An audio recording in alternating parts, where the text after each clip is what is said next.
Everyone, स्वागत है आपका आपके अपने यूट्यूब चैनल स्टडी कंटेंट में। आज हम आपके लिए यहाँ लेकर आए हैं मार्च महीने की मूमल करंट अफेयर, जिसमें कि हम डिस्कस करेंगे फरवरी और जनवरी मंथ की करंट अफेयर के बारे में डिस्कस करेंगे। और अगर आपने अभी तक चैनल को सब्सक्राइब नहीं किया है तो सब्सक्राइब कर दीजिए और पास में बेल आइकन का बटन है उसे प्रेस कर दीजिए ताकि आने वाली वीडियोज़ की नोटिफिकेशन सबसे पहले आपको प्राप्त हो सके। तो चलिए शुरू करते हैं इस वीडियो को। बाकी आप सबको पता होगा कि मूमल मैगज़ीन 2 महीने में एक बार जारी की जाती है और ये 60 पेज की आती है, बट इस बार थोड़ी बड़ी है, ये कम से कम 80 पेज के आसपास होगी। और इस बार काफ़ी इंपॉर्टेंट है, इसमें आपकी 1 रिपोर्ट आ जाएगी, इकोनॉमिक सर्वे, बजट वगैरह ये सारी चीज़ें इसमें आएंगी। और एक और चीज़ मतलब सजेस्ट करते हैं लोग कि आप है ना जो क्रोनोलॉजी और मूमल दोनों पढ़िए, बट मैं एक चीज़ कहूँगी, अगर आपसे नहीं पढ़ा जा रहा है तो उसका बर्डन मत लीजिए। आप सिर्फ मूमल पढ़िए, मूमल का पूरा पढ़िए, पेज टू पेज, मतलब उसको इस तरीके से पढ़िए कि आपको अगर मूमल में से क्वेश्चन आ रहा है तो आपका गलत नहीं होना चाहिए। तो यकीन मानिए इस चीज़ से होगा क्या कि अगर मान लीजिए करंट अफेयर के 10 क्वेश्चन आ रहे हैं और अगर आप केवल मूमल पढ़ के जाते हैं, क्रोनोलॉजी नहीं पढ़ के जाते हैं, तो भी आप 10 में से 6 क्वेश्चन पक्का सही कर दोगे, गारंटेड है। अगर यकीन नहीं होता है तो अभी ये जो मैगज़ीन आप पढ़ रहे हो, अभी कोई एग्ज़ाम होगा या नहीं भी होए तो भी पिछली वाली जो मैगज़ीन है वो उठा के देखना, और फिर जो पीछे एग्ज़ाम हुए हैं इसी साल 2025 में कोई तो एग्ज़ाम हुआ ही होगा, है ना, और उसी के आसपास की मैगज़ीन उठा लेना, उसमें से काफ़ी क्वेश्चन मिले होंगे आपको, देख लेना। और बाकी मैं अपने खुद के एक्सपीरियंस से बता रही हूँ कि काफ़ी इम्पोर्टेंट होती है। एक पढ़िए, बाकी अगर दूसरी नहीं पढ़ी जा रही तो मत पढ़िए, क्योंकि फिर वो 2 के चक्कर में होता क्या है, ना तो वो याद हो पाती है ना ये याद हो पाती है। और वो जो बोलते हैं ना लोग कि यार ना जो आप उसको मतलब एक मैगज़ीन को पढ़िए फिर दूसरी को पढ़िए फिर उसमें से वो नोट, वो तभी पढ़ी जा सकती है जब आपको एक मैगज़ीन कंप्लीट आती हो, तभी आप जो है दूसरी मैगज़ीन में से जो क्वेश्चन रिपीट हो रहा है उसको एलिमिनेट कर पाओगे। नहीं तो आप वो उस क्वेश्चन को भी फिर बार बार ऐसे लगेगा कि ये क्वेश्चन हाँ ये भी नया है, ये भी नया है ना। बाकी आप खुद समझदार है, लंबा वीडियो मैं नहीं करना चाहती। जिसको ये भाषण नहीं सुनना है वो इसको स्किप कर देना और डायरेक्ट क्वेश्चन पे आ जाना, क्योंकि आपका समय सबसे ज़्यादा इम्पोर्टेंट है, शायद मेरी इस भाषण से भी ज़्यादा इम्पोर्टेंट है। तो आप सीधा क्वेश्चन से आइए, पहला क्वेश्चन हम डिस्कस करते हैं। और एक और चीज़, मैं इसको पूरा कवर करवाऊँगी, कोई इसमें शॉर्टकट मत करना, मैं इसमें बस आपको समझा दूंगी क्या चीज़ें कैसे पूछी जाती है वो सारी चीज़ें, बाकी मैं इसकी रीडिंग पूरी करवाऊंगी, ठीक है। तो इसमें पहला क्वेश्चन है कि राज्य में 8वीं आर्थिक गणना 2025-26 के आयोजन के लिए गठित राज्य स्तरीय समन्वय समिति का अध्यक्ष किसे बनाया गया है? तो सुधांशु पंत है, जो कि मुख्य सचिव भी हैं। अब बात करते हैं इसके बारे में, पूरी डिटेल के बारे में। तो ये क्या काम करेगी? वैसे मैं चाहूँ तो मैं इसको ऐसे भी कर सकती हूँ कि ये जो उद्यम की जो स्थिति है, औद्योगिक इकाइयों की गणना करने का, ये सारे काम ये आपकी ये जो समिति है वो करेगी, बट मैं इसको पूरा पढ़ रही हूँ ताकि आप सुनो, ताकि आपको जो है फिर उसको वो ना करने की ज़रूरत पड़े, रीडिंग करने की ज़रूरत ना पड़े। आप बस ये मैगज़ीन खोलिए, जस्ट ईयरफोन लगाइए और मैं जैसे जैसे बोल रही हूँ बस उन आँखों को उन लाइनों पे ले जाइए और बस घुमाते जाइए, बस यही करना है आपको। तो इसमें है कि केंद्रीय सांख्यिकी एवं कार्यक्रम कार्यान्वयन मंत्रालय के निर्देशानुसार राज्य में आर्थिक एवं सांख्यिकी निदेशालय के द्वारा 8वीं आर्थिक गणना 2025-26 का आयोजन किया जाएगा। इस गणना के सफल और समयबद्ध संचालन के लिए मुख्य सचिव सुधांशु पंत की अध्यक्षता में राज्य स्तरीय समन्वय समिति का गठन किया गया है। आर्थिक गणना के तहत राज्य में आर्थिक गतिविधियों में संलिप्त औद्योगिक इकाइयों की गणना की जाएगी। साथ ही जो है इसमें उद्यम की स्थिति, उसकी प्रकृति, उसका स्वामित्व, वित्तीय प्रबंधन, रोजगार आदि से संबंधित सूचनाएं भी एकत्रित की जाएगी।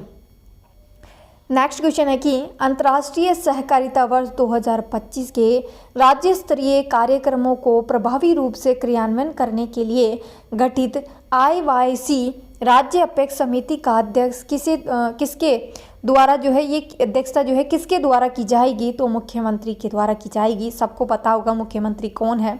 और ये जो आपकी ये जो समिति है इसका उद्देश्य क्या है? तो जो आपका सहकारिता वर्ष है 2025 के तहत राज्य स्तरीय जो कार्यक्रम होंगे उनकी निगरानी, समर्थन तथा उसको प्रभावी क्रियान्वयन उसका सुनिश्चित करने के लिए ये काम करेगी। ये समिति राज्य में सहकारिता आंदोलन को और अधिक सशक्त बनाने की दिशा में महत्वपूर्ण भूमिका निभाएगी।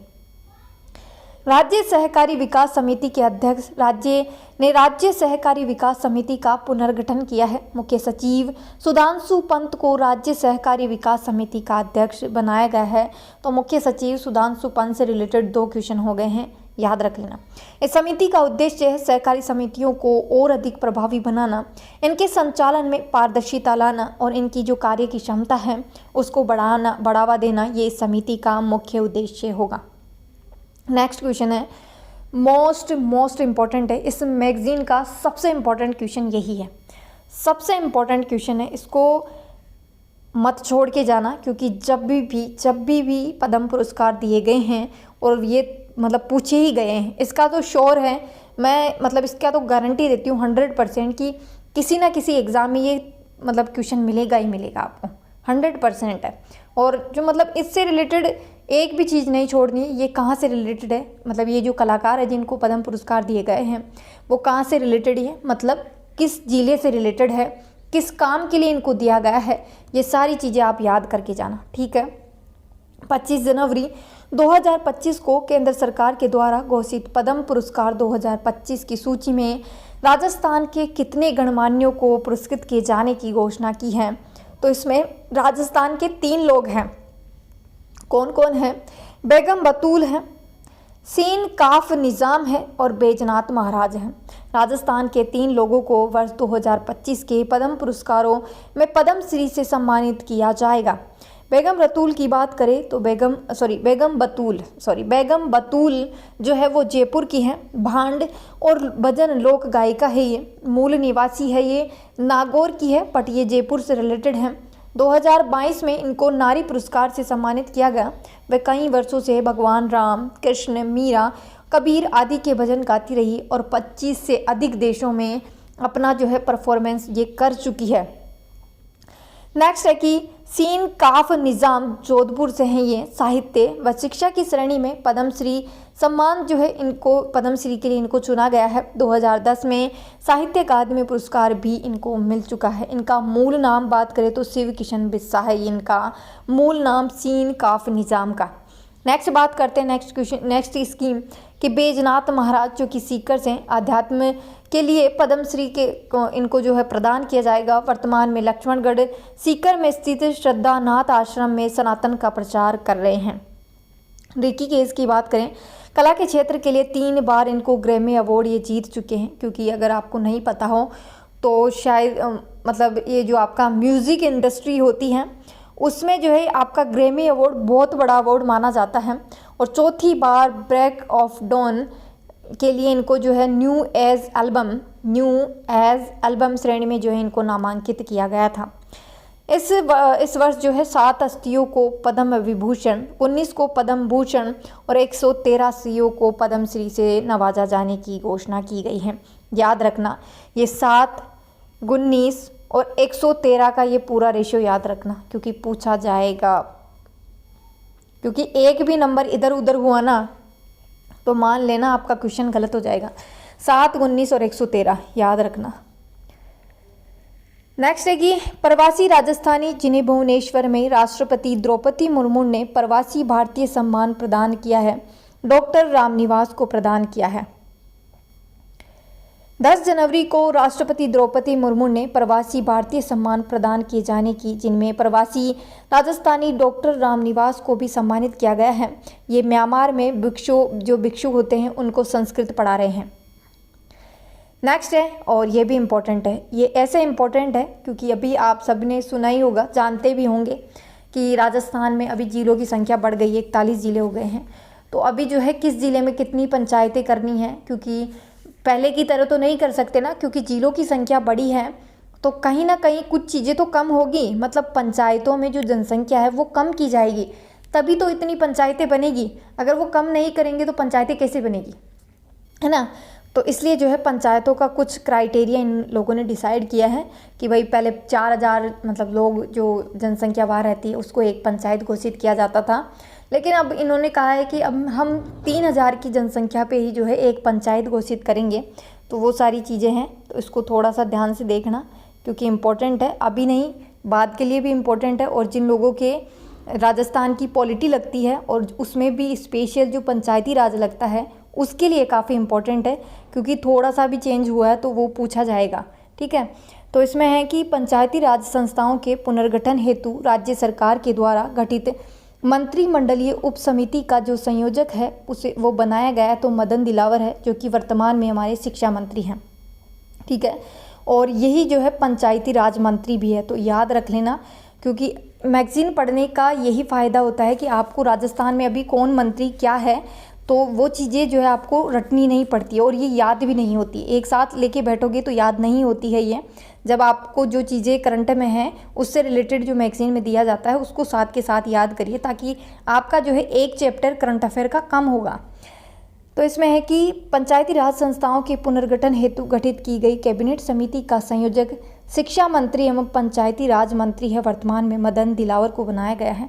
उप समिति का प्रशासनिक जो विभाग होगा इसमें पंचायती राज विभाग होगा। ये समिति क्या कार्य करेगी, तो पंचायती राज संस्थाओं का पुनर्गठन करेगी, उनकी पुनर्सीमांकन करेगी, यानी कि उनकी सीमा का वापस से निर्धारण किया जाएगा और उनके जो प्रस्ताव होंगे उनका परीक्षण करेगी, समीक्षा करेगी और कलेक्टरों को पंचायतों के लिए और उनको जो है और प्रभावी बनाना, ये सारे काम जो है जो है आपकी ये जो समिति गठित की गई है वो करेगी। समिति के सदस्य कौन कौन होंगे, तो गजेंद्र सिंह खींवसर होंगे, अविनाश गहलोत, सुमित गोदारा होंगे, गृह राज्य मंत्री जवाहर सिंह बेडम ये होंगे। अभी पंचायती राज संस्थाओं की बात करें तो क्या सीनेरियो है पूरा, तो इस सीनेरियो की बात करते हैं तो 33 जिला परिषदें हैं, 365 पंचायत समितियां हैं और 11,208 ग्राम पंचायतें हैं।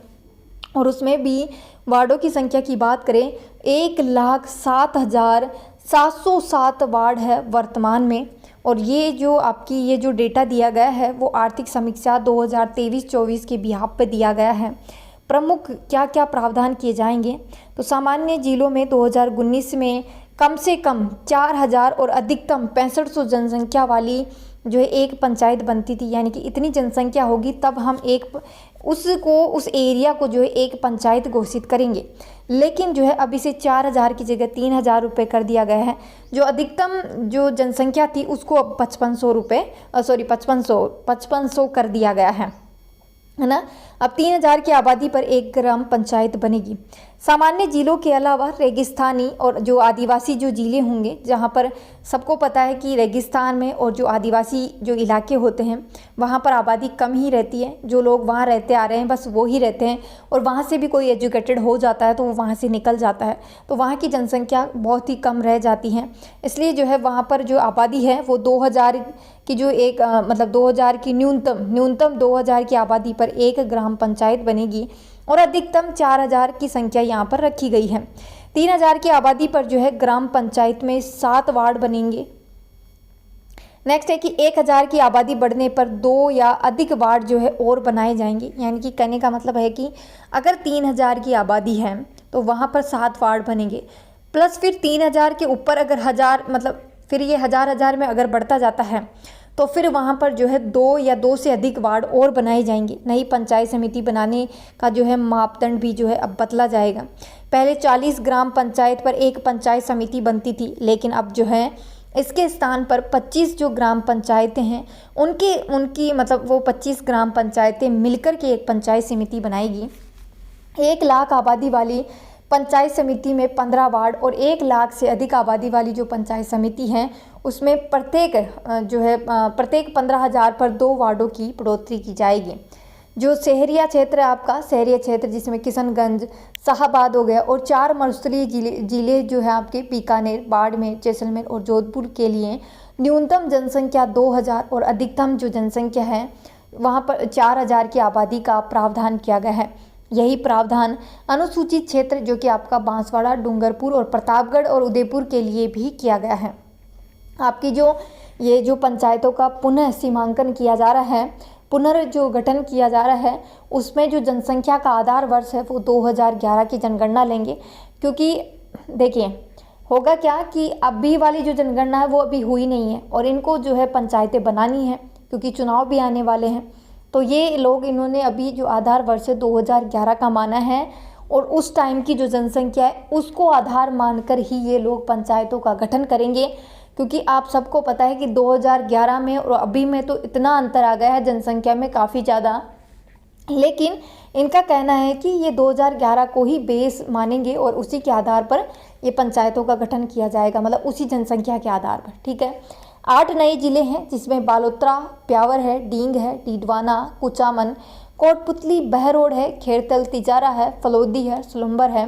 पहली बार यहाँ पर जिला परिषदें बनेंगी और टोटल अब 41 जिला परिषदें हो जाएंगी। नई ग्राम पंचायतें हैं, उनके जो मुख्यालय होंगे उनको और अधिक सुविधाजनक बनाया जाएगा और वहाँ पर सारी सुविधाएं उपलब्ध हो, इस आधार पर मतलब इस तरीके से उनको तैयार किया जाएगा। राजस्व जो गांव होंगे 2 ग्राम पंचायतों में नहीं बांटा जाएगा। कहने का मतलब ये है कि राजस्व गाँवों को, मतलब कि कुछ गांव ऐसे होते हैं जहां पर काफ़ी अधिक रेवेन्यू आता है, तो उन गांवों को 2 पंचायतों में नहीं बांटा जाएगा, उनको एक ही पंचायत में रखा जाएगा।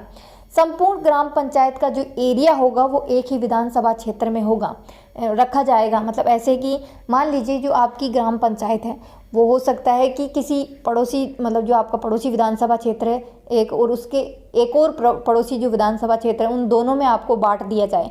तो आधे लोग आपके गांव के उधर वोटिंग करने जा रहे हैं या अपनी समस्याएं सुलझाने के लिए उनको बोल रहे हैं, आधे इधर बोल रहे। तो अभी इन्होंने कहा है कि ऐसा नहीं होगा, पूरा एरिया डिसाइड किया जाएगा और उसको एक ही विधानसभा क्षेत्र में रखा जाएगा। नेक्स्ट है कि 16 जनवरी 2025 को राज्य के मुख्य निर्वाचन अधिकारी नवीन महाजन के द्वारा किसे राजस्थान स्टेट इलेक्शन आइकन घोषित किया गया है। तो नीरज चौधरी है जो कि पर्वतारोही हैं, इनको स्टेट आइकन घोषित किया गया है। नवीन महाजन राज्य निर्वाचन विभाग के मुख्य निर्वाचन अधिकारी है। नवीन महाजन कौन है? नवीन महाजन राजस्थान राज्य के निर्वाचन विभाग के मुख्य निर्वाचन अधिकारी हैं। नीरज चौधरी जो हैं पर्वतारोही हैं, इन्होंने ग्रीनलैंड को स्कीइंग के जरिए पार किया है और ये जल संसाधन विभाग में अभी इंजीनियर हैं। नेक्स्ट क्वेश्चन है कि राज्य सरकार के द्वारा शहरी निकायों की सीमा वार्ड संख्या का निर्धारण के लिए बनाई गई कैबिनेट सब कमेटी का जो अध्यक्ष है वो किसे बनाया गया है? तो जाबर सिंह खर्रा है, उनको बनाया गया है। UDH मंत्री है वो शहरी निकायों के पुनर्गठन के लिए। 16 जनवरी 2025 को सब कमेटी का गठन किया गया है। संयोजक है जाबर सिंह खर्रा हैं जो कि UDH मंत्री हैं। इसमें जो है सदस्य कौन होंगे? तो सुरेश सिंह रावत है जो कि जल संसाधन मंत्री हैं। संजय शर्मा है जो कि वन मंत्री है। गौतम कुमार दत्त है जो कि सहकारिता मंत्री हैं। कमेटी का कार्य क्या होगा? तो अक्टूबर 2019 में किए गए शहरी निकायों के पुनर्गठन की जांच करना, जयपुर, जोधपुर और कोटा में जो 2 नगर निकाय हैं उनकी आवश्यकता पर विचार करना, निकायों की जो आवश्यकता है उन पर विचार करना, शहरी निगमों व वार्डों की जो सीमाएं हैं उनका पुनर्सीमांकन करने का कार्य आपकी ये समिति, जो आपकी ये कमेटी है वो करेगी। नेक्स्ट क्वेश्चन है इसमें कि 1 से 5 फरवरी 2025 को जोधपुर में आयोजित 11वें राजस्थान इंटरनेशनल फिल्म फेस्टिवल रिफ का प्राइड ऑफ राजस्थान अवार्ड किसे प्रदान किया गया है? तो ये प्रदान किया गया है करणबीर बोहरा को। किसे? करणबीर बोहरा को। आपकी जो 11वें नंबर की रिफ की जो थीम है, सिनेमा स्थान a panorama of cinema in Rajasthan, ये इसकी थीम है। Best regional film Chambal Paar, जिसके जिसका निर्देशन किया है संजीव देवेंद्र सिंह परमार ने किया है। नेक्स्ट क्वेश्चन है इसमें कि 18वें जयपुर लिटरेचर फेस्टिवल 2025 में 10वां महाकवि कन्हैया लाल सेठिया पुरस्कार किस साहित्यकार को प्रदान किया गया है? तो बद्री नारायण को प्रदान किया गया है। हिंदी कवि बद्री नारायण को 10वां कन्हैया लाल सेठिया पुरस्कार प्रदान किया गया है। तुमड़ी के शब्द, इन्हें जो है इस कृति के लिए साहित्य अकादमी पुरस्कार भी प्रदान किया गया है। नेक्स्ट क्वेश्चन है कि प्रदेश के शिल्पकार दिनेश चंद्र कुम्हार किस कला से संबंधित रखते हैं? तो मोलेला टेराकोटा। किससे? मोलेला टेराकोटा से चंद्र कुम्हार, दिनेश चंद्र कुमार। दिनेश चंद्र कुमार को मध्य प्रदेश सरकार की ओर से गणतंत्र दिवस के अवसर पर तुलसी पुरस्कार प्रदान किया गया और ये मोलेला टेराकोटा से रिलेटेड है।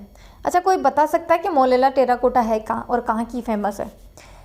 18 दिसंबर 2024 को साहित्य अकादमी नई दिल्ली में है जो कि के द्वारा घोषित किए गए वर्ष 2024 के पुरस्कारों में राजस्थानी भाषा पुरस्कार किसे प्रदान किया गया है? तो मुकुट मणिराज को प्रदान किया गया है। राजस्थानी भाषा साहित्य मुकुट मणिराज को वर्ष 2024 का साहित्य अकादमी पुरस्कार जो है प्रदान किया जाएगा। वे दिगोद कोटा के रहने वाले हैं और उनकी कविता है गांव और अम्मा, इसके लिए इनको जो है ये पुरस्कार दिया जाएगा, राजस्थानी भाषा का पुरस्कार। हिंदी भाषा का जो साहित्य अकादमी पुरस्कार है वो गगन गिल को जो है कविता में मैं जब तक आई बाहर के लिए प्रदान किया जाएगा। गगन गिल को, किसको? गगन गिल को। उनकी कविता है मैं जब तक आई बाहर।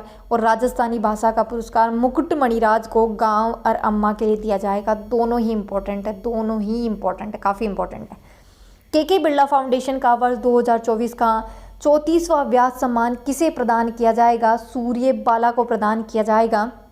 और इनका उपन्यास है कौन देश को वासी वेणु की डायरी के लिए इनको प्रदान किया जाएगा। कौन देश को वासी वेणु की डायरी के लिए इनको प्रदान किया जाएगा। इनको जो पुरस्कार की राशि है वो 4 लाख रुपए, प्रशस्ति पत्र, स्मृति चिन्ह, ये सब कुछ प्रदान किया जाएगा। ये सम्मान प्रतिवर्ष हिंदी के जो श्रेष्ठ लेखक या लेखिका होते हैं इनको दिया जाता है। नेक्स्ट क्वेश्चन है और इम्पॉर्टेंट है, मोस्ट इम्पॉर्टेंट है ये एक वाला क्वेश्चन भी बता रही हूँ, इसमें से कुछ भी मत छोड़ के जाना, कुछ भी मतलब कुछ भी नहीं, ठीक है।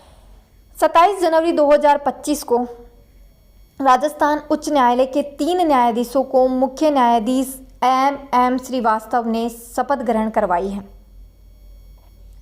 इनमें न्यायाधीश चंद्रशेखर शर्मा है, प्रमिल कुमार माथुर है और चंद्र प्रकाश श्रीमाली इसमें शामिल हैं। 3 न्यायाधीशों की नियुक्ति के साथ ही उच्च न्यायालयों में कुल न्यायाधीशों की संख्या अभी 34 हो गई है, जबकि मतलब टोटल स्वीकृत पद कितने हैं, टोटल स्वीकृत संख्या कितनी है तो 50 है।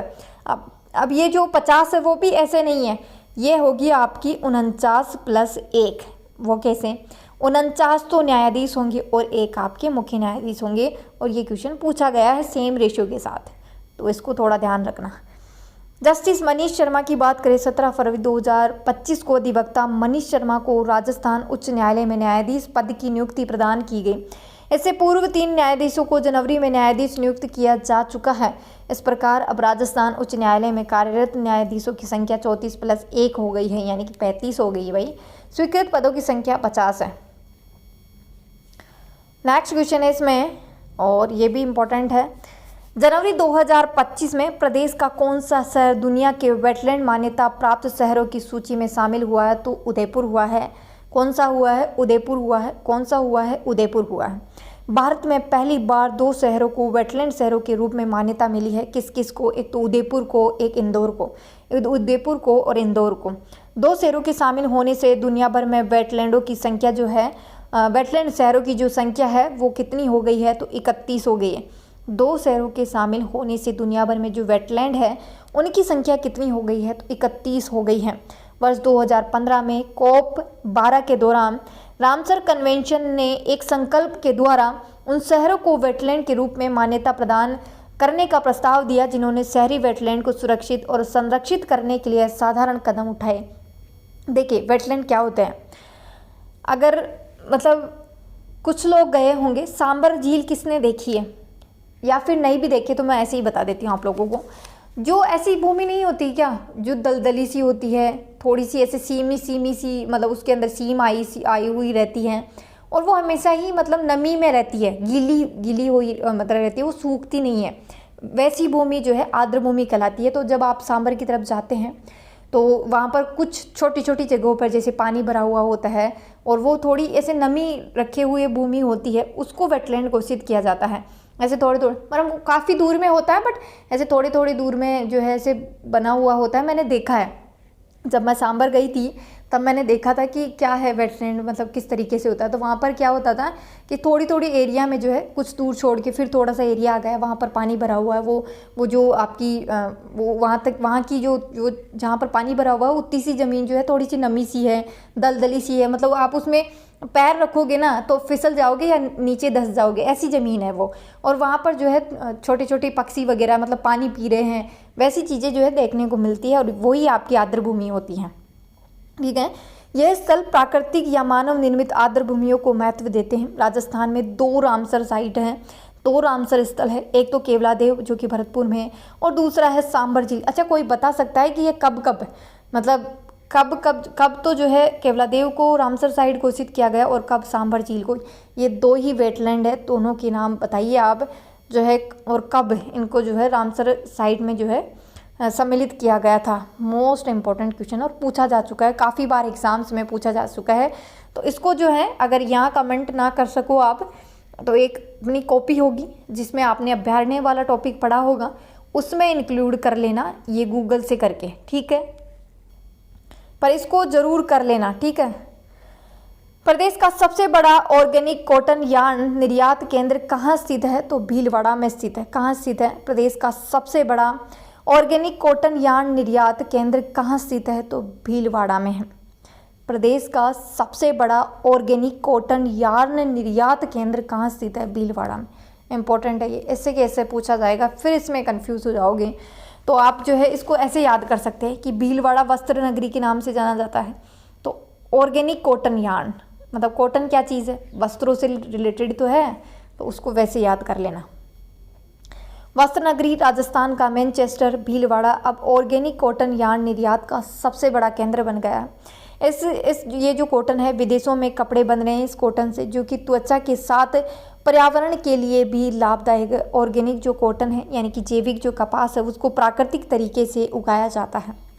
नेक्स्ट क्वेश्चन है कि 20 जनवरी 2025 को केंद्रीय खान मंत्री जी किशन रेड्डी ने किस राज्य को मेजर मिनरल की सर्वाधिक नीलामी के लिए पुरस्कृत किया है? तो राजस्थान को।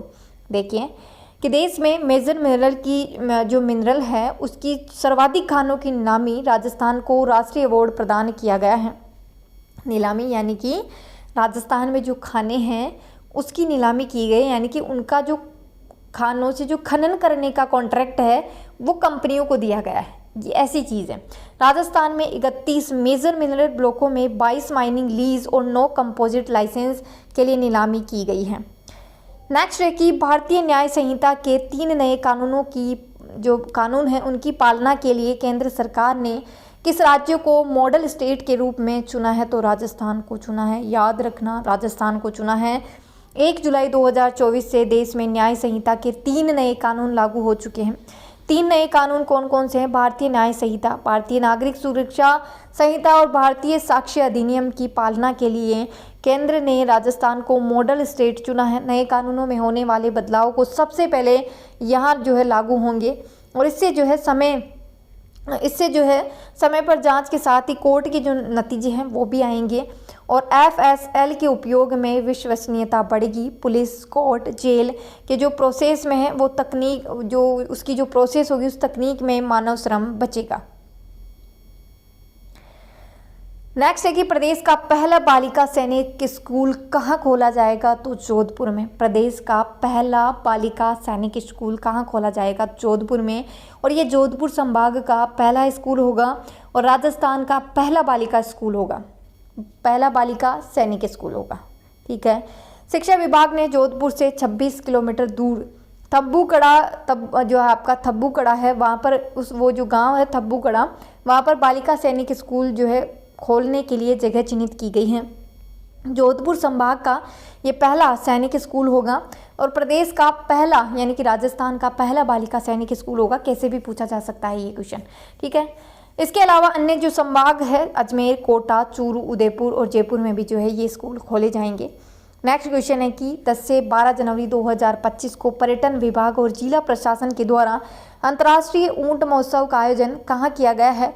तो बीकानेर में किया गया है। अंतर्राष्ट्रीय ऊंट महोत्सव का प्रतिवर्ष प्रदान किए जाने वाला मिस मरवण का जो खिताब है महक ने और मिस्टर बीकाना का खिताब है जो योगेश ने जीता है। डोला मरवण प्रतियोगिता में श्रवण व संजू इसमें विजेता रहे हैं।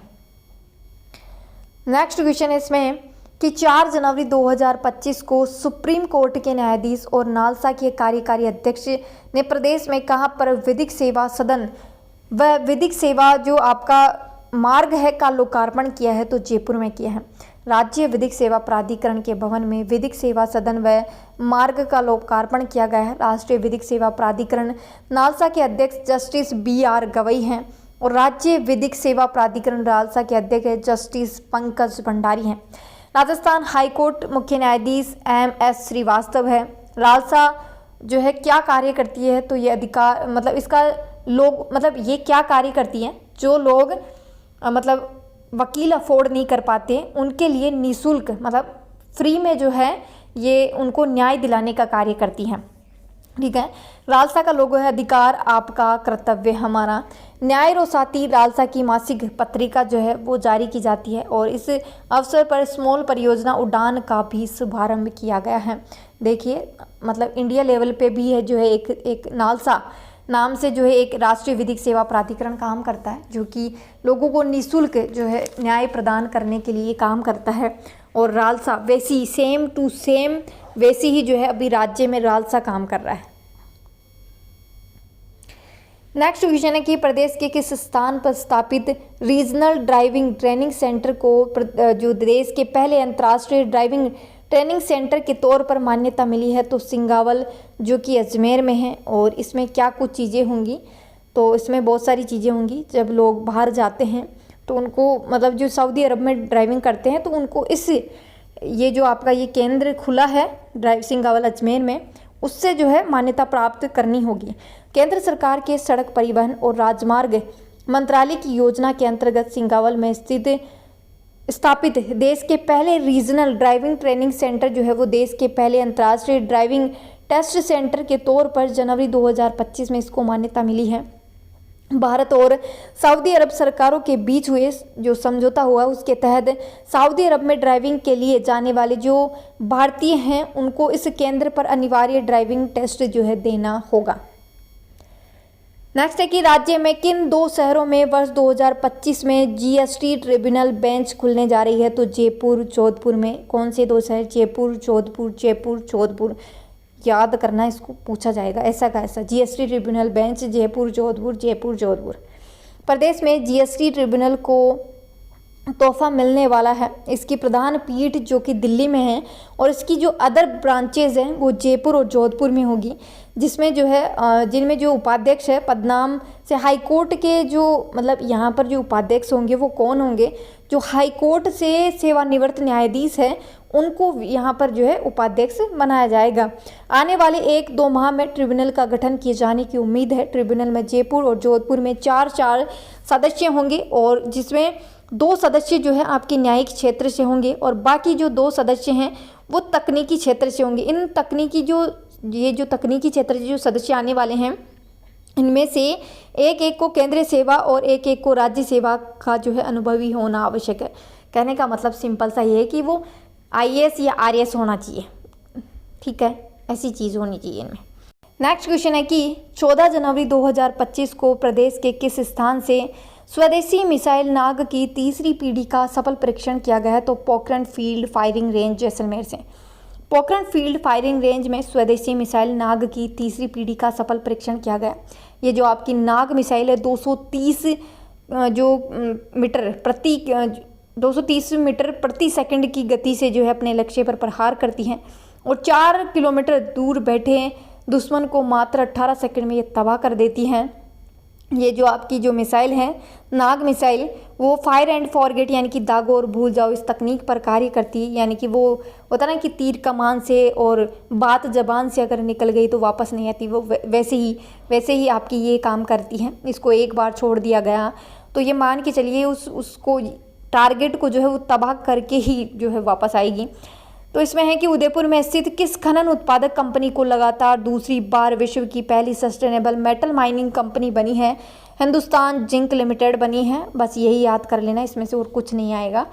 नेक्स्ट है कि गणतंत्र दिवस जो कि 76वें नंबर का था गणतंत्र दिवस 2025 का राज्य स्तरीय समारोह कहाँ पर हुआ? उदयपुर में। ये क्वेश्चन भी पूछा जाता है। इसमें जो है समारोह में जो है राज्यपाल का भाषण हुआ, विभिन्न सांस्कृतिक कार्यक्रम हुए। ये कोई इंपॉर्टेंट नहीं, बस ये याद रखना कि आप जो गणतंत्र दिवस का जो समारोह है वो राजस्थान में कहाँ हुआ? उदयपुर में। नेक्स्ट क्वेश्चन है कि राज्य सरकार ने किन जिलों में महिला पुलिस बटालियन के लिए 2216 पदों की मंजूरी प्रदान की है? तो सीकर, अलवर और बाड़मेर में। पुलिस भर्ती में आरक्षण की सीमा 30 से बढ़कर के 33% किए जाने के बाद राज्य सरकार ने सीकर में पद्मिनी, अलवर में कालीबाई, बाड़मेर में अमृता देवी महिला पुलिस बटालियन स्थापित करने की वित्तीय एवं प्रशासनिक मंजूरी प्रदान कर दी गई है। पद्मिनी सीकर में, कालीबाई अलवर में और अमृता देवी बाड़मेर में। देखिए ये तीनों ही नाम अपने अपने जो जिले हैं उनसे अलग है। कैसे? कालीबाई का नाम हम कहाँ से जोड़ते हैं? डूंगरपुर से, बट है कहाँ पर, बंद कहाँ रही है? अलवर में। तो थोड़ा सा इसको ध्यान दे लेना क्योंकि इम्पोर्टेंट है। नेक्स्ट है कि प्रदेश में 18 बटालियन है, इनमें से इन 3 को और मिला दिया जाएगा तो 21 हो जाएगी महिला बटालियन, अब 4 हो जाएगी। राज्य की पहली महिला बटालियन हाडी रानी की स्थापना 2008 में की गई थी। इसका मुख्यालय अजमेर में स्थित है। इन तीन और बटालियन का जो गठन है, इनकी जो संख्या है वो 4 हो जाएगी। मतलब ये 3 का और गठन कर दिया जाएगा तो इनकी संख्या टोटल 4 हो जाएगी। प्रदेश में टोटल 18 से RAC 18 में से जो है RAC की 14 बटालियन है। इसके अलावा मेवाड़, भीलकोर की खेरवाड़ा, बांसवाड़ा और हाडी रानी जो बटालियन है वो जो कि अजमेर में है। महाराणा प्रताप बटालियन जो है इसमें शामिल होगी। प्रताप बटालियन का जो मुख्यालय है वो कहाँ पर है? तो वो प्रतापगढ़ में है। तो याद रखना, मेवाड़, भीलकोर, खेरवाड़ा, बांसवाड़ा और हाडी रानी बटालियन अजमेर में, महाराणा प्रताप बटालियन का मुख्यालय कहाँ पर है? तो प्रतापगढ़ में है। ठीक है। नेक्स्ट है कि मुख्यमंत्री भजनलाल शर्मा के द्वारा हमीरगढ़ फ्लाइंग स्कूल खोलने की मंजूरी प्रदान की गई है और ये किस जिले में स्थित है? तो ये भीलवाड़ा में है। हमीरगढ़ जो कि भीलवाड़ा में फ्लाइंग स्कूल खोला जाएगा। इससे युवाओं को प्रदेश में फ्लाइंग प्रशिक्षण का जो है मौका मिलेगा। इसी क्रम में मंत्रिमंडल से नागरिक विमानन नीति 2024 को भी मंजूरी मिल चुकी है। इससे पूर्व किशनगढ़ में फ्लाइंग स्कूल का जो लोकार्पण है CM शर्मा ने जो है अगस्त 2024 में किया था। इसके अलावा प्रतापगढ़ और बांसवाड़ा में भी नए फ्लाइंग स्कूल है वो खोले जाएंगे। नेक्स्ट क्वेश्चन है कि 17 से 19 जनवरी 2025 को भारत सोलर एक्सपो का आयोजन कहाँ किया गया है? तो JECC सीतापुरा जयपुर में किया गया। भारत सोलर एक्सपो का उद्घाटन लोकसभा अध्यक्ष ओम बिरला इन्होंने किया है। इस दौरान सोलर फ्यूचर इंडिया 2030 का रोड मैप मुख्य आकर्षण रहा। एक्सपो में आधुनिक सोलर पैनल, इन्वर्टर, ऊर्जा भंडारण प्रणाली, हाइब्रिड से जुड़े उत्पाद आदि प्रदर्शित किए गए। सोलर एक्सपो 2025 में best solar project of the year का award Pinaka power and electricals को दिया गया है। बेस्ट सोलर प्रोजेक्ट का अवार्ड दिया गया है पिनाका पावर एंड इलेक्ट्रिकल्स को दिया गया है। भारत सोलर एक्सपो का आयोजन कहाँ हुआ है? तो जयपुर में हुआ है, जयपुर में। नेक्स्ट है कि देश का दूसरा सबसे बड़ा टेलीस्कोप ब्रह्मा प्रदेश के किस स्थान पर स्थापित होगा? माउंट आबू सिरोही में। देखिए जितने भी राजस्थान में इवेंट्स होते हैं आपको 2-3 नाम देखने को मिलते हैं, जोधपुर, जयपुर, उदयपुर। बाकी नाम कम ही देखने को मिलते हैं तो थोड़ा इसको ध्यान दे लेना। ठीक है, तो ये माउंट आबू में है। माउंट आबू में 1680 मीटर की ऊंचाई पर स्थापित देश की पहली इंफ्रारेड वेधशाला में देश का दूसरा सबसे बड़ा यानी कि 2.5 मीटर का टेलीस्कोप ब्रह्मा वर्ष 2025 में काम करना शुरू कर देगा। देश का सबसे बड़ा यानी कि 3.6 मीटर का टेलीस्कोप नैनीताल के देवस्थल में है और माउंट आबू में ये दूसरे नंबर का दूसरा सबसे बड़ा स्टेरिएबल टेलीस्कोप होगा, जिसे जो है फिजिकल रिसर्च लेबोरेटरी PRL और बेल्जियम के AMOS advance mechanical and optical system ने विकसित किया है। याद करना इसको, बेल्जियम के AMOS advance mechanical and optical system और यहाँ का फिजिकल रिसर्च लेबोरेटरी यानी कि PRL, ये दोनों भी पूछे जाएंगे। इसमें PRL में बना एशिया का सबसे बड़ा एडवांस स्पेक्ट्रोग्राफ पारस 2B जो है लगा है। देखिए साइंस की चीज़ें हैं, थोड़ी टेक्निकल चीज़ें हैं, याद करने में थोड़ा सा डिफ़िकल्टी होगी बट याद करना है, इसको इम्पोर्टेंट है और सारी चीज़ें इम्पोर्टेंट है, कुछ भी मत छोड़ना, पॉइंट का पॉइंट भी मत छोड़ना इसके बारे में, सच बता रही हूँ, कुछ भी मत छोड़ना। अगर आपके टेक्नोलॉजी का पार्ट लगता है ना, साइंस और टेक वाला, इसको ज़रूर पढ़ के जाना है क्योंकि यहाँ से क्वेश्चन उठाएगा ही उठाएगा, पक्का है। नेक्स्ट क्वेश्चन है कि 7 दिसंबर 2024 को शुरू किए गए टीबी मुक्त भारत अभियान का संचालन प्रदेश के कितने जिलों में किया जा रहा है? तो ये 3 जिलों में कौन कौन से हैं? 5 जिलों में। 5 जिले कौन कौन से हैं? कोटा, बारां, झालावाड़, हनुमानगढ़ और राजसमंद है इसमें। ठीक है, कोटा, बारां, झालावाड़, हनुमानगढ़ और राजसमंद। हाड़ौती का मतलब हाड़ौती के एक जिला छोड़ दो, बूंदी, और बाकी कोटा, बारां, झालावाड़ हो जाएगा इसमें, हनुमानगढ़ और राजसमंद।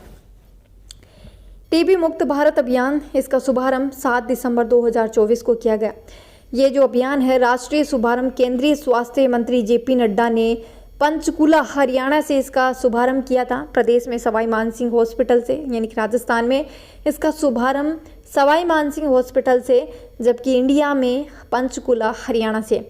ये जो अभियान है वो 7 दिसंबर 2024 से अगले 100 दिनों तक जो है इसकी अवधि रखी गई है और राज्य के 5 जिलों में यानी कि कोटा, बारां, झालावाड़, हनुमानगढ़ और राजसमंद में ये अभियान चलाया जाएगा। मतलब जा रहा है, देश के कुल 347 जिलों में ये अभियान चलाया जा रहा है। 15 दिसंबर 2024 से 31 जनवरी 2025 तक मुख्यमंत्री आयुष्मान आरोग्य शिविरों में टीबी मुक्त भारत अभियान की गतिविधियां शामिल की गई हैं। और आप लोग बताएंगे कि टीबी जो है वो जीवाणु जनित रोग है या विषाणु जनित रोग है?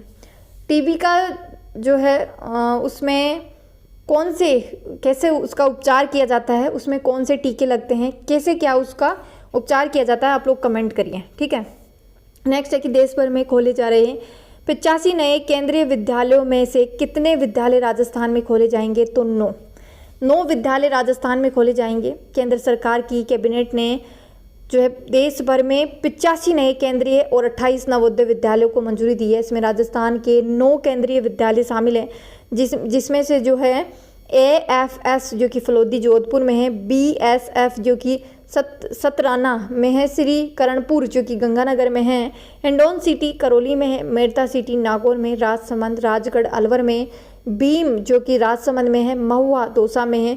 नए केंद्रीय विद्यालय जो है खोले जाने की मंजूरी मिली है। सभी केंद्रीय विद्यालय PM श्री योजना में चयनित है, जहां NEP 2020 के अनुसरण में कार्यान्वित है। देखिए, ये जो केंद्रीय विद्यालय और नवोदय विद्यालय है ना, काफ़ी मतलब बहुत अच्छे होते हैं। अगर आपके कोई भाई बहन है उनको ज़रूर करवाओ ये तैयारी नवोदय की। 5th क्लास में इसका एग्ज़ाम लगता है, एंट्रेंस एग्ज़ाम होता है और इसमें बहुत अच्छी जो है फैसिलिटी दी जाती है। बच्चे का मतलब हर तरीके से उसका विकास होता है। आप देखोगे कि हमारे जैसे लोग तो फिर भी जो है यहाँ जो स्कूल्स में जाते हैं वहाँ इतनी जो है सारी फैसिलिटी हमें नहीं मिल पाती है, बट नवोदय विद्यालय में काफ़ी सारी फैसिलिटी मिलती है। अगर आप मतलब गाइड करिए अपने छोटे भाई बहन उनको, 5th क्लास में इसका एग्ज़ाम लगता है और वहाँ से एंट्रेंस होकर फिर वो 6th क्लास से लेकर के 12th तक वहाँ पढ़ते हैं और बहुत अच्छी एजुकेशन दी जाती है। ठीक है, नेक्स्ट क्वेश्चन है कि 15 दिसंबर 2024 को प्रदेश के किन 2 शहरों में नए विकास प्राधिकरण गठित करने की अधिसूचना जारी की गई है? तो बीकानेर व भरतपुर में। अब प्रदेश में विकास प्राधिकरण के गठन वाले शहरों की संख्या अभी 7 हो गई है। विकास प्राधिकरण UIT की तुलना में अधिक स्वायत्त व बजट धारित करने के लिए योग्य होते हैं और यहाँ ट्रैफिक कंट्रोल बोर्ड, लैंड एवं प्रॉपर्टी समिति, बिल्डिंग प्लान समिति का भी गठन जो है हो सकेगा। नेक्स्ट है कि प्रदेश के किस गांव का चयन स्वच्छ भारत मिशन के तहत मॉडल गांव बनाने के लिए किया गया है? तो किठाना गांव है, झुंझुनू का है। उपराष्ट्रपति जगदीप धनखड़ का गांव किठाना अब मॉडल गांव बनेगा। ये सिंगल यूज़ प्लास्टिक कचरा सड़कों, नलियों और नालियों में नज़र नहीं आएगा और केंद्र सरकार के स्वच्छ भारत मिशन में जो है इस गांव का चयन किया गया है। तो इस गांव की अभी काया पूरी पलट जाएगी और ये 3 चरणों में गांव को प्लास्टिक कचरे से मुक्त जो है बनाया जाएगा। गांव में गंदे पानी की निकास की जो समस्या है उसका समाधान हो सकेगा। इन गांवों का चयन जो है किठाना के अलावा मलसीसर, खांदवा, पातूसरी, ठाटवाड़ी, हनुमानपुरा, निवाई, सूजडोला, बनवास, काजडा, टोडी गांव का जो चयन है स्वच्छ भारत मिशन के तहत सिंगल यूज़ प्लास्टिक कचरे से मुक्त करने के लिए किया गया है। अभी मैं तो ये नहीं जानती, क्योंकि आप ज़्यादा से ज़्यादा क्या जानोगे, जिले जान लोगे, कुछ जो है तहसील वगैरह जान लोगे, मतलब इतना ही जान सकते हैं। तो जो लोग इन गाँवों से वीडियो देख रहे हैं वो कमेंट करिए कि उनके गाँव में क्या मतलब सच में ऐसी चीज़ें हो रही है, मतलब होगी, अभी तो है इन्होंने इस चीज़ को जो है चुना ही है और अभी जो है होगी। तो आप लोग जब होए तब आके इस वीडियो पे कमेंट कर जाना, ठीक है। नेक्स्ट है इसमें और काफ़ी इंपॉर्टेंट क्वेश्चन है, मतलब एग्ज़ाम में ये मान के चलो 2-3 एग्ज़ाम में तो ये पूछा जा चुका है पहले। 1994 और 95 में आपकी डांग क्षेत्रीय विकास योजना ये स्टार्ट की गई। इसका उद्देश्य है जो आपका बीहड़ और घाटी क्षेत्र है उसका विकास करना है। 2005-06 में राज्य सरकार के द्वारा इसको जो है पुनः वापस से स्टार्ट किया गया। डांग क्षेत्रीय विकास योजना में जो गांवों की संख्या अभी बढ़ेगी। कोटा जिले के लाडपुरा और खेराबाद ब्लॉक की 14 ग्राम पंचायतों के 86 गांवों को जो है इसमें शामिल किया गया है। डांग क्षेत्रीय विकास योजना में करौली, भरतपुर, धौलपुर, सवाई माधोपुर, कोटा, बारा, बूंदी, झालावाड़ के 2192 गांव इसमें शामिल होंगे। यानी कि हाड़ौती पूरा आ जाएगा इसमें, करौली, भरतपुर, धौलपुर और सवाई माधोपुर इसमें आ जाएगा।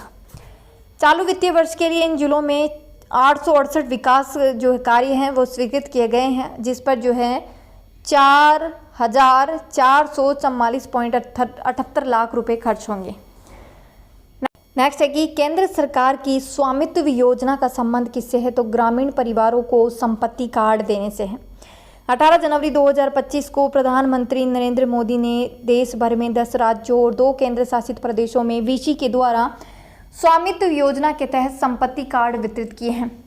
प्रदेश के 1.50 यानी कि 1.5 लाख लोगों को जो लाभार्थी हैं उनको स्वामित्व कार्ड और साथ ही पट्टे वितरित किए गए हैं।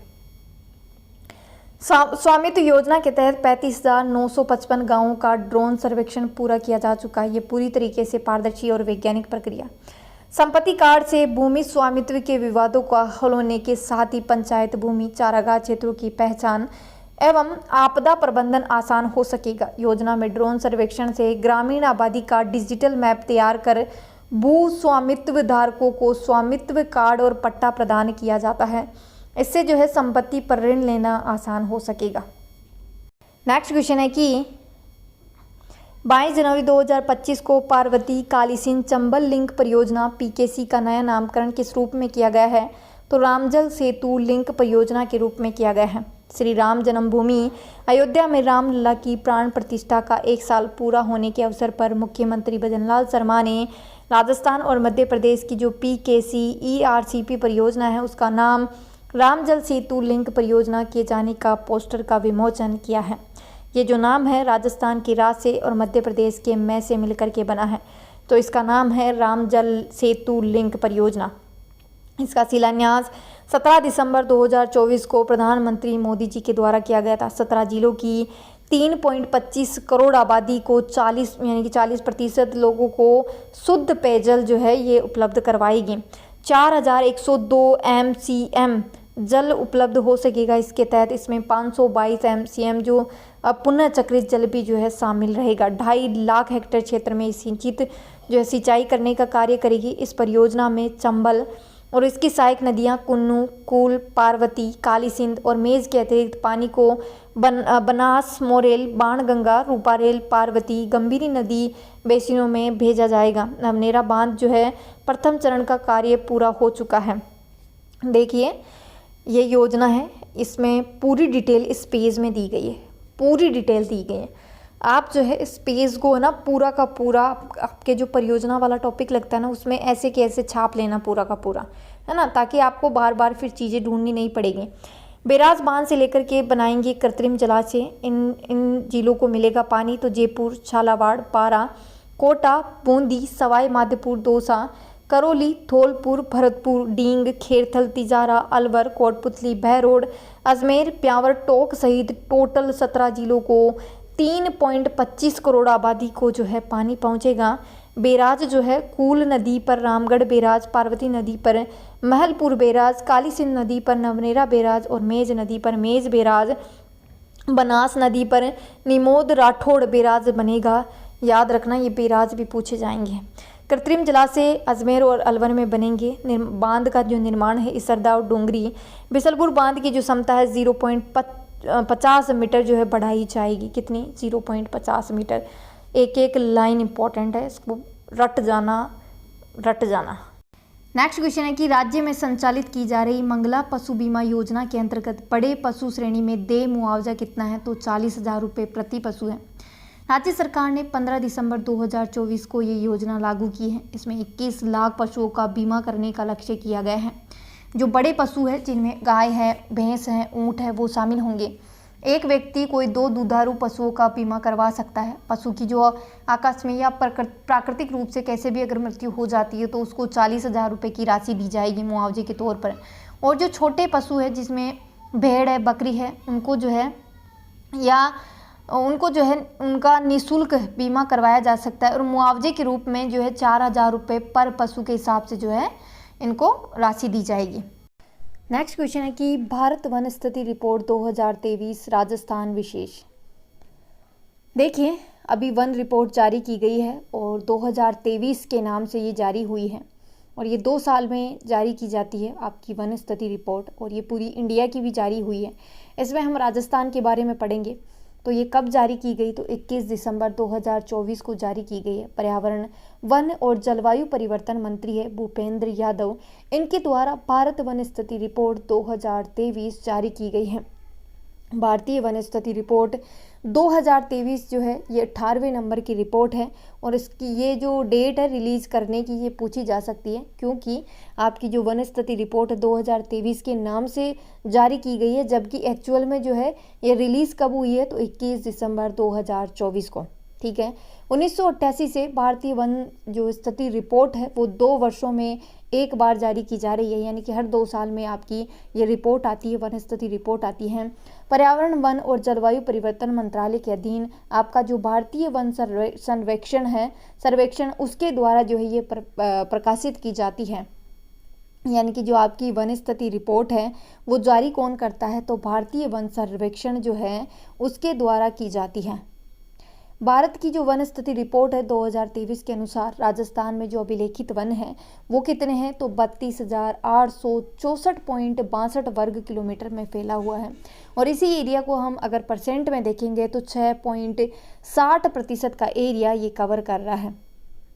इसमें जो है आपके आरक्षित, संरक्षित और अवर्गीकृत जो वन है वो उनके बारे में डिस्कस करेंगे। जो आरक्षित वन है, देखिए वनों को जो है हम 2 प्रकार से डिवाइड करते हैं, एक तो भौगोलिक आधार पर और एक प्रशासनिक आधार पर डिवाइड करते हैं।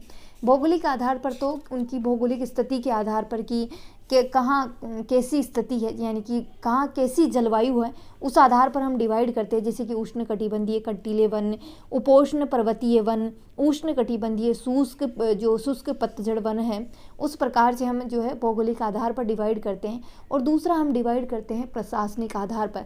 प्रशासनिक आधार पर हम 3 प्रकार से डिवाइड करते हैं। उसमें आरक्षित होता है, संरक्षित या रक्षित वन हो या सुरक्षित, संरक्षित, सुरक्षित या रक्षित, ये एक ही है ना। और फिर तीसरा डिवाइड करते हैं अवर्गीकृत वन में, जिसमें जो आरक्षित वन है आपका, वो जो वन है ये पूर्ण रूप से सरकार के अंडर होते हैं, यानी कि पूरा कंट्रोल सरकार का होता है, सरकार इसकी मालिक होती है, सरकार का स्वामित्व होता है इस पर। और इसमें जो है आप जो है वन संपदा का दोहन नहीं कर सकते, यानी कि वहाँ से आप एक लकड़ी भी नहीं उठा सकते, इतना स्ट्रिक्ट एरिया होता है वो पूरा। और इसका ये जो आपके आरक्षित वन है वो कहाँ पर है अधिकतम, तो ये उदयपुर में है। और कितना एरिया कवर करते हैं, तो 37.05% का एरिया कवर करते हैं। संरक्षित वनों की बात करें तो ये 56.43% के एरिया जो है वो कवर करते हैं। और ये जो वन है, इन वनों की जो देखभाल है वो सरकार के द्वारा की जाती है। वनों के दोहन के लिए सरकार के कुछ नियम होते हैं और उन नियमों का जो है पालन करके उस आधार पर कुछ छूट दी जाती है। और ये जो आपके संरक्षित या रक्षित या सुरक्षित जो वन है वो अधिकतम कहाँ पर है, तो 12 में है। अवर्गीकृत वनों की बात करें तो ये वन जो है यहाँ पर पेड़ों को काटने की, चराने का जो है चरा सकते हैं। यहाँ पर ऐसी कोई प्रतिबंध नहीं है कि आप नहीं चरा सकते हैं। और यहाँ पर जो है सामान्य लोगों का जाना अलाउ है, उन लोगों को जाना सरकार का कुछ शुल्क होता है, वो दे करके आप वहाँ से वन संपदा का दोहन कर सकते हैं। और ये अवर्गीकृत वन जो कहाँ पर है, बीकानेर में अधिकतम है। नेक्स्ट इसमें कि भारतीय वन स्थिति रिपोर्ट 2023 के अनुसार राजस्थान में वन और वृक्षावरण में जो है 394.46 वर्ग किलोमीटर की वर्दी दर्ज की गई है। देखिए यहाँ पर ये पॉइंट है, कोमा नहीं है, इसको कोमा नहीं पढ़ना है, इसको पॉइंट पढ़ना है। वन आवरण में 83.80 वर्ग किलोमीटर की कमी दर्ज की गई है, जबकि वृक्षावरण में 478.26 वर्ग किलोमीटर की वृद्धि दर्ज की गई है। और देश में चौथे स्थान पर है राजस्थान। कौन से स्थान पर है? चौथे स्थान पर है राजस्थान। भारत वन स्थिति रिपोर्ट 2023 के अनुसार राज्य में वनों एवं वृक्षों से जो आच्छादित क्षेत्रफल है वो कितना है? तो 27,389.33 वर्ग किलोमीटर हैं, यानी कि वन और वृक्षों से आच्छादित जो क्षेत्रफल है वो 27,389.33 वर्ग किलोमीटर है। देखिए वन स्थिति रिपोर्ट ये आपकी एक पेज में है, इसको पॉइंट टू पॉइंट याद करके जाना क्योंकि पूछा जाता है, काफ़ी इंपॉर्टेंट है। आज इसको याद कर लीजिए क्योंकि अभी तो जारी हुई है ये दिसंबर में। आपकी 2 साल तक जितनी भी वैकेंसीज आने वाली है उसके लिए ये मान लीजिए कि आपकी जो आपका वन वाला जो टॉपिक है, वन और वनस्पति वाला, वो सारा कंप्लीट हो जाएगा इसी से। ठीक है, फिर और नया डाटा याद करने की ज़रूरत नहीं पड़ेगी आप लोगों को, तो ये याद कर लीजिए। अभी 2 साल के लिए है ये, तो इसको पूरा कंटेस्ट कर लीजिए, पॉइंट टू पॉइंट याद करना है। इतना मुश्किल भी नहीं है, थोड़े बहुत ही नाम है, बस थोड़ा सा ये पॉइंट याद करने में डिफ़िकल्टी होती है, बट जब आप बार बार पढ़ोगे तो ये याद हो जाएगी। जो राज्य के कुल भौगोलिक क्षेत्रफल का कितना प्रतिशत है? जो कि 8%, यानी कि वन और वन आच्छादित जो क्षेत्रफल है वो 27,389.33 वर्ग किलोमीटर में फैला हुआ है, और उसी को हम परसेंट में देखें तो वो 8% है। भारत वन स्थिति रिपोर्ट 2023 के अनुसार राज्य के कुल भौगोलिक क्षेत्रफल का वनावरण का जो क्षेत्र है वो कितना है? तो 16,548.21 वर्ग किलोमीटर में है, जो कि टोटल एरिया का परसेंट में देखेंगे तो 4.84% है। 16,000 जो है, इसको 16,000 मानिए तो 16 का मतलब 4 का वर्ग कितना होता है? 4 का वर्ग होता है 16, तो ये मान के चलिए कि ये इसका वो है, मतलब 4 का वर्ग है 16, तो इसका क्षेत्रफल हो जाएगा और ये 4 इसकी परसेंट हो जाएगी। ठीक है, तो 16,548.21 वर्ग किलोमीटर और 4.84% में है यही एरिया। इसमें अत्यधिक सघन वनों की बात करें तो 0.07%, यानी कि काफ़ी कम, यानी कि 0.07% में अत्यधिक सघन वन है। मध्यम सघन वनों की बात करें तो 1.24% है। खुले वनों की बात करें तो 3.53% है। राजस्थान में पाए जाने वाले वनों का अवरोही क्रम की बात करें तो उत्तरी शुष्क पर्णपाती वनों की बात करें तो 38.15% है। फिर आपके धोंक वन है जो कि 14.72% है। फिर आते हैं शुष्क पर्णपाती वन जो कि 11.41% है। अति शुष्क सागवान वन जो कि 4.87% है। और मरुस्थलीय कंटीले वनों की बात करें तो 3.76% है। 38, 14, 11, 4, 3। ठीक है, राज्य के कुल भौगोलिक क्षेत्रफल का वृक्षावरण क्षेत्र जो कितना है? 10,841.12 वर्ग किलोमीटर है, जो कि टोटल एरिया का 3.16% कवर करता है। राज्य के 12 जिलों में जो है वनों में वृद्धि दर्ज की गई है, जबकि जो 21 जिले हैं उनमें जो है कमी दर्ज की गई है।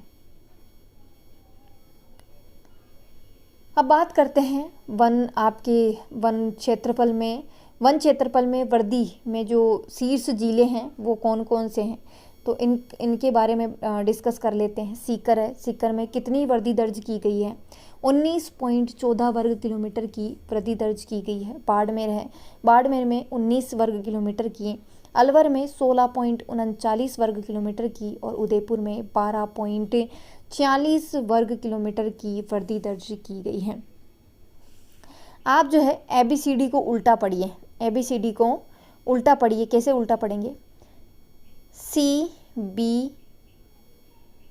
CBA को उल्टा पढ़िए, ABCD को ABC। ठीक है, तो U यानी कि उदयपुर, A यानी कि अलवर, B यानी कि बाड़मेर, C यानी कि सीकर। ABCD को आप क्या करिए? उल्टा पढ़िए, उल्टा पढ़ो ABCD को। U करके इसकी ट्रिक है कि उल्टा पढ़ो ABCD को, तो आपको उल्टा ही पढ़ना है। U यानी कि उदयपुर, A यानी कि अलवर, B यानी कि बाड़मेर, C यानी कि सीकर। ये इसकी ट्रिक हो जाएगी, याद कर लेना। काफ़ी इजी सी ट्रिक है कि उल्टा पढ़ो ABCD को। क्या करना है कि उल्टा पढ़ना है ABC को, ABCD को उल्टा पढ़ना है तो उल्टा पढ़ो ABCD को, उदयपुर, अलवर, बाड़मेर और सीकर। फिर इसको आप कर लेना याद, वैसे मतलब मैंने ट्रिक बता दी है, उस हिसाब से अगर ऑप्शन आएगा तो आप सही कर दोगे, ठीक है। क्योंकि ये इसकी ऐसे ही ट्रिक बन रही है, बाकी फिर वो ट्रिक अजीब सी बन रही है, उसको फिर ट्रिक को याद करोगे, उससे अच्छा है आप थोड़ा सा इधर दिमाग लगा लो। वन क्षेत्रफल में कमी वाले शीर्ष जिलों की बात करें तो इसमें 12 है, जहाँ पर 33.29 वर्ग किलोमीटर की कमी दर्ज की गई है। दूसरे नंबर पे प्रतापगढ़ है, जहाँ पर 30.79 वर्ग किलोमीटर की कमी दर्ज की गई है। तीसरे नंबर पे अजमेर है, 18.34 वर्ग किलोमीटर की कमी दर्ज की गई है।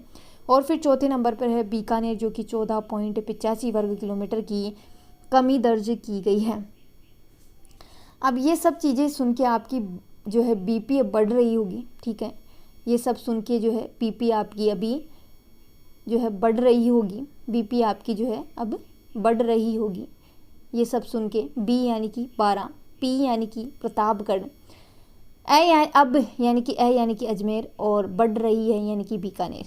हो गई ट्रिक। ये सब सुन के अब आपकी जो बीपी है वो अब बढ़ रही होगी, ये इसकी ट्रिक है, याद कर लेना कि ये सब सुन के बीपी अब बढ़ रही है, यानी कि बी यानी कि 12, पी यानी कि प्रतापगढ़, अब यानी कि अजमेर, और बढ़ रही है यानी कि बीकानेर।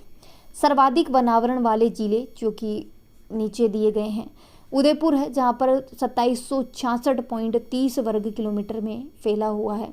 फिर दूसरे नंबर पे अलवर है, 1198.74 वर्ग किलोमीटर। प्रतापगढ़ है 996.86 वर्ग किलोमीटर। और चौथे नंबर पे है चित्तौड़गढ़, 988.08 वर्ग किलोमीटर में ये फैले हुए हैं, ठीक है। अब इसकी ट्रिक सुन लीजिए कि यूँ मतलब आप ऐसे मतलब कहीं भी गए तो आप किसी को बोलते हैं यू आर आप अरुणाचल प्रदेश से हो, तो यू अरुणाचल प्रदेश से हो, यू अरुणाचल प्रदेश से, यू अरुणाचल प्रदेश से, यू यानी कि उदयपुर, ए यानी कि अलवर, पी यानी कि प्रतापगढ़, और सी यानी कि चित्तौड़गढ़। यू अरुणाचल प्रदेश से हो, ठीक है। मतलब इसको वैसे याद कर सकते हैं कि कोई भी है जिसको इंग्लिश नहीं आती है और वो थोड़ा बहुत इंग्लिश बोलने की ट्राई करता है, तो वो बोलता है कि यू अरुणाचल प्रदेश से हो तो उसको वैसे याद कर लो, यू यानी कि उदयपुर, ए यानी कि अलवर, पी यानी कि प्रतापगढ़, और सी यानी कि चित्तौड़गढ़। फिर बात करते हैं न्यूनतम वनावरण की, जिसमें चूरू है। चूरू 62.73 वर्ग किलोमीटर जो है वहाँ पर न्यूनतम वनावरण की बात करें तो चूरू में है 62.73 वर्ग किलोमीटर में ही वनावरण है। हनुमानगढ़ में 92.29 वर्ग किलोमीटर, जोधपुर में 111.23 वर्ग किलोमीटर, और श्रीगंगानगर में 113.46 वर्ग किलोमीटर। अब आपको इसकी ट्रिक याद करनी है कि चाचा जी, आपके जो चाचा जी हैं वो गंगाराम है। कौन है आपके जो चाचा जी हैं? चाचा जी वो कौन है? आपके चाचा जी कौन है? गंगाराम है। कौन है? गंगाराम है। चाचा जी कौन है आपके? गंगाराम है। सी यानी कि चूरू, एच यानी कि हनुमानगढ़, जी यानी कि जोधपुर, और चाचा जी गंगाराम है तो गंगानगर। ठीक है, ट्रिक अच्छी लगी तो याद कर लेना, वरना आप अपनी खुद की ट्रिक बना लेना। मैंने यही बनाई है बस। ठीक है, नेक्स्ट बात करते हैं सर्वाधिक वनावरण प्रतिशत वाले जो जिले हैं वो कुछ इस प्रकार है। तो उदयपुर है जहाँ पर 23.60% पर वनावरण है परसेंट के मामले में। ठीक है, प्रतापगढ़ की बात करें तो 22.48% है। सिरोही की बात करें 17.50%, और करौली की बात करें 15.48% है। यूपीएससी सब जानते हो, यूपीएससी। यू यानी कि उदयपुर, पी यानी कि प्रतापगढ़, एस यानी कि सिरोही, और सी यानी कि करौली। न्यूनतम वनावरण वाले प्रतिशत वाले जिलों की बात करें तो चूरू में है 0.45%, जोधपुर में 0.49%, बीकानेर में 0.86%, और जैसलमेर में 0.89%। तो अब इसको कैसे याद करोगे? इसको भी याद करना पड़ेगा, इसकी भी ट्रिक है। चाची जी अभी बिजी हैं। क्या है? आपकी जो चाची जी हैं, चाची जी वो क्या है? अभी चाची जी आपकी क्या है? बिजी है। चाची जी क्या है आपकी? बिजी है। चाची जी अभी क्या है? बिजी है, अभी बिजी है, बीजी। चाची यानी कि चूरू, जी यानी कि जोधपुर, अभी बीजी है यानी कि इसको अभी को छोड़ देना, बी यानी कि बीजी है मतलब बी यानी कि बीकानेर और जे यानी कि जैसलमेर। ठीक है। सर्वाधिक झाड़ी क्षेत्रफल वाले जो जिले हैं वो है पाली है, अलवर है और जयपुर है। पाली में 453 वर्ग किलोमीटर में, अलवर में 321 वर्ग किलोमीटर में और जयपुर में 319 वर्ग किलोमीटर में। अब इसको कैसे याद करोगे, इसकी भी ट्रिक है। पाजी ऐसे बोलते हैं ना पंजाबी, ओ पाजी, सुनिए पाजी मतलब ऐसे करके बोलते हैं, मुझे इतना तो वो नहीं है बट ऐसे बोलते हैं पंजाबी लोग कि पाजी सुनिए, है ना। तो पी यानी कि पाली, ए यानी कि अलवर और जी यानी कि आपका जयपुर हो जाएगा। न्यूनतम झाड़ी क्षेत्रफल वाली जो जिले हैं हनुमानगढ़ है, गंगानगर है और चूरू है। हनुमानगढ़ 9 वर्ग किलोमीटर में, 16 में गंगानगर और 36 में चूरू, 36 वर्ग किलोमीटर में चूरू में है झाड़ी वन क्षेत्र। अब इसको देखिए कैसे। मान लीजिए आपका कोई केस चल रहा है, आप हाई कोर्ट में गए, हाई कोर्ट में उसका फैसला नहीं हुआ, फिर आप कहाँ जाएंगे, सुप्रीम कोर्ट में ही तो जाएंगे। तो HSC, ठीक है, इसको ऐसे याद कर लेना। तो ये आपकी वनस्पति रिपोर्ट है, याद कर लेना इसको, कैसे भी करके याद कर लेना, ट्रिक व्रिक लगा करके, खुद की लगा लेना, कोई दिक्कत नहीं। मैंने बनाने की कोशिश की है, मुझे नहीं पता कितनी कैसी क्या बनी है, कैसी आपको लगेगी, आई डोंट नो, बट मैंने कोशिश की है। नेक्स्ट क्वेश्चन है इसमें कि राज्य सोशल मीडिया इन्फ्लुएंसर नव प्रसारक नीति जो है वो जारी की गई है। ये कब जारी की गई है, तो 5 जनवरी 2025 को ये जारी की गई है। ये जो है कौन सा विभाग इसके अंदर कार्य कर रहा है, तो सूचना एवं जनसंपर्क विभाग जो है वो इसमें कार्य कर रहा है। और जो है ये नीति इस प्रकार से है कि मतलब जो सोशल मीडिया इन्फ्लुएंसर है, सरकार उनको जो है हायर करेगी अपनी योजनाओं का प्रचार प्रसार करने के लिए। सूचना एवं जनसंपर्क विभाग की ओर से जारी इस नीति में जो है 2 श्रेणियां बनाई गई हैं। पहली श्रेणी ए श्रेणी, जिसमें 1 लाख से अधिक उसके फॉलोवर या सब्सक्राइबर होंगे। बी श्रेणी में 7,000 से लेकर के 1 लाख तक सब्सक्राइबर या फॉलोवर्स होंगे, वो इन्फ्लुएंसर को जो है यहाँ पर रखा जाएगा। और जिला स्तर पर प्रत्येक श्रेणी में 1-1 और संभाग स्तर पर जो है श्रेणी में आपकी जो ए है उसी श्रेणी में 2 एवं बी में 1 नव प्रसारक का जो है चयन किया जाएगा। ठीक है, इसमें जो है आपकी एक संभाग स्तर पर तो 1-1 उसका चयन किया जाएगा, ये जो इन्फ्लुएंसर है जिनके फॉलोवर्स है वो, और जो है आपकी ए श्रेणी वाले को 2-2 को, और फिर बी श्रेणी वाले जो है लोग उनको चयनित किया जाएगा, यानी कि 1 लाख से अधिक सब्सक्राइबर वालों को और 1 लाख से 7,000 के बीच वालों को किया जाएगा। अब देखिए इसमें पैसे भी उसी प्रकार से दिए जाएंगे। जिन लोगों के 1 लाख प्लस सब्सक्राइबर है उनको 25,000 रुपये पर मंथ के हिसाब से सैलरी दी जाएगी, और जो इन्फ्लुएंसर 7,000 से 1 लाख के बीच में है उनको 15,000 रुपये की सैलरी दी जाएगी। और माह के बीच में अगर कोई व्यक्ति छोड़ देता है तो उनको जो है ये पैसे वगैरह कुछ नहीं दिए जाएंगे। और ये लोग क्या करेंगे, तो अपनी जो सोशल मीडिया प्रोफाइल है उस पर जो है मतलब प्रोफाइल क्या मतलब अपना जो ये पोस्ट वगैरह डालते हैं वो वहाँ पर जो है ये रोज़ पोस्ट डालेंगे सरकार की जो योजनाएं चल रही हैं उनको, ताकि लोग क्या है ना उनको फॉलो करते ही हैं, तो ताकि लोगों को ज़्यादा से ज़्यादा जो है इन योजनाओं के बारे में पता चले।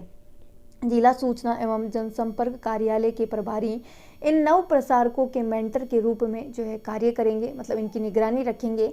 और विभाग जो है ये जो प्रसारक होंगे कंटेंट क्रिएशन स्किल प्राप्त करने में भी इनकी मदद करेंगे। और इन्हें कम से कम 2 सोशल मीडिया अकाउंट्स इनके होने चाहिए, और उन दोनों सोशल मीडिया पर जो है प्रत्येक दिन 1 पोस्ट उनको डालनी ही पड़ेगी। और आपका जो है आप मतलब वैसे भी कर सकते हैं कि अगर किसी दिन आपको पोस्ट बनाने का टाइम नहीं मिला तो आप एक ही मतलब वापस जो है उसी पोस्ट को रीपोस्ट भी कर सकते हैं। नेक्स्ट क्वेश्चन है कि केंद्रीय नवीन एवं नवीकरणीय ऊर्जा मंत्रालय ने राजस्थान को पीएम कुसुम योजना के कंपोनेंट ए के अंतर्गत कितने मेगावाट ऊर्जा की अतिरिक्त आवंटन क्षमता को मंजूरी प्रदान की है, तो 5,000 मेगावाट की। पीएम कुसुम योजना के घटक ए में राजस्थान में 5,000 मेगावाट का अतिरिक्त आवंटन किया गया है राजस्थान को। ये मंजूरी केंद्रीय नवीन और नवीकरणीय ऊर्जा मंत्रालय ने प्रदान की है, और उसके मंत्री है प्रहलाद जोशी। कौन है? प्रहलाद जोशी हैं। राज्य सरकार किसानों को वर्ष 2027 तक कृषि के लिए दिन में बिजली उपलब्ध कराने के लिए कार्य कर रही है। घटक ए और सी में आवंटित 12,000 प्लस मेगावाट में से 5247 मेगावाट क्षमता के सौर ऊर्जा संयंत्र लगाने के लिए अवार्ड भी जारी हो चुके हैं, और अब तक जो है 405 मेगावाट क्षमता के जो संयंत्र है वो स्थापित हो चुके हैं। और कुसुम योजना में प्रत्येक जिले में सौर ऊर्जा संयंत्र स्थापित होने हैं। और कुछ जो है मतलब निवेश भी आया है ऊर्जा के क्षेत्र में। राइजिंग राजस्थान में 26 लाख करोड़ के निवेश का प्रस्ताव केवल ऊर्जा के क्षेत्र में हुआ है। तो उसके बारे में ये पूरा तो नहीं पूछेंगे, बट इतना ज़रूर पढ़ लेना थोड़ा कि राइजिंग राजस्थान ग्लोबल समिट में सरकार ने 10,640 जो कंपनियां हैं उनके साथ 35 लाख करोड़ के निवेश के MOU किए हैं। और इसमें 26 लाख करोड़ रुपए के निवेश का प्रस्ताव सिर्फ और सिर्फ ऊर्जा के क्षेत्र में आया है। तो ये कुछ दिया गया है कि ऊर्जा के क्षेत्र में कितना MOU है, कितना निवेश किया गया है खनन में, शहरी का जो इंफ्रास्ट्रक्चर उसमें, पर्यटन में, कृषि में, शिक्षा में, हेल्थ में, है ना, IT क्षेत्र में, ये सारा इसमें दिया गया है। इतना डेप्थ में जाकर के वो लोग नहीं पूछेंगे, इसलिए मैं नहीं पढ़ा रही हूँ आप लोगों को। नेक्स्ट क्वेश्चन है कि राष्ट्रीय प्राकृतिक खेती मिशन, अब ये क्या चीज़ है? तो राज्य में 1,48,500 हेक्टेयर भूमि पर करीब 2,17,479 किसान जो है जैविक कृषि कर रहे हैं। परंपरागत कृषि जो विकास है, इस योजना को अब राष्ट्रीय प्राकृतिक खेती मिशन में परिवर्तित कर दिया गया है। और राष्ट्रीय प्राकृतिक जो खेती मिशन है के माध्यम से किसान विरासत में मिले पारंपरिक जो ज्ञान है उस पर जो है आधारित और रसायन मुक्त खेती के रूप में प्राकृतिक जो है कृषि है वो कर सकेंगे। यानी कि इसका उद्देश्य ही यही है राष्ट्रीय प्राकृतिक खेती मिशन का, कि जो पुराने किसान हैं कि ये तो अभी चला है। अगर आप देखोगे आपका जो इंसेक्टिसाइड जो ये डालते हैं ना, उस पर छिड़काव करते हैं, यूरिया वगैरह, ये जितनी भी दवाइयाँ हैं ये अभी चली हैं। अभी मीन्स कि अभी देखने को मिला है, जहाँ तक मुझे याद है मैंने भी अभी जो है ये अभी 15 सालों के अंदर जो है देखने को मिला है आप लोगों को। और उससे पहले जो है गाँव के लोग तो जानते ही नहीं थे, वो तो वैसे ही खेती करते आ रहे थे जैसे वो करते आ रहे थे पहले से, मतलब प्राकृतिक रूप से। उनका कोई पेस्टिसाइड नहीं, कोई यूरिया नहीं, कोई कुछ नहीं। लेकिन जैसे जैसे डेवलपमेंट हुआ और वैसे वैसे ही लोग जो है इस जहर की तरफ बढ़ते गए और लोगों ने यूरिया वगैरह ये सारी चीज़ें अपनानी स्टार्ट कर दी। तो इस खेती का मिशन है कि जो लोग पहले से जो प्राकृतिक खेती करते आ रहे थे, हम उस चीज़ को जो है अपनाएंगे और जैसे पहले लोग खेती करते थे वैसे ही आज भी करेंगे। और उसको जो है एकदम रसायन मुक्त, यानी कि उसमें कोई केमिकल यूज़ नहीं होगा, एकदम नेचुरल तरीके से खेती की जाएगी, जिसमें गोबर की खाद का यूज़ करेंगे। और पेस्टिसाइड के रूप में भी जो है बहुत सारी चीज़ें होती थी पहले, कि कुछ घासें वगैरह उगी हुई होती थी, लोग उनको जो है उबाल करके जो है उनका जो है छिड़काव करते थे ताकि कीट जो है वहाँ पर ना आए। बहुत सारी चीज़ें होती थी, अभी जो सारी चीज़ें लुप्त हो गई है, क्योंकि इसका नॉलेज किसी को था भी तो उन्होंने यूज़ नहीं किया, और यूज़ नहीं किया तो उन्होंने किसी को इस चीज़ का नॉलेज दिया भी नहीं। ठीक है, NMNF के माध्यम से प्रयास जो है क्या क्या प्रयास होंगे? तो जैव विविधता जो है उसको बढ़ावा दिया जाएगा। अगले 2 वर्षों में देश में 15,000 समूहों में जो है इसको लागू किया जाएगा। 1 करोड़ किसानों को देश भर में प्राकृतिक जो खेती है उसके लिए प्रेरित किया जाएगा। और 7.5 लाख हेक्टेयर क्षेत्र में प्राकृतिक खेती शुरू करने का लक्ष्य इसमें रखा गया है। 10,000 जैव इनपुट जो संसाधन है केंद्र में स्थापित किए जाएंगे इसी के तहत।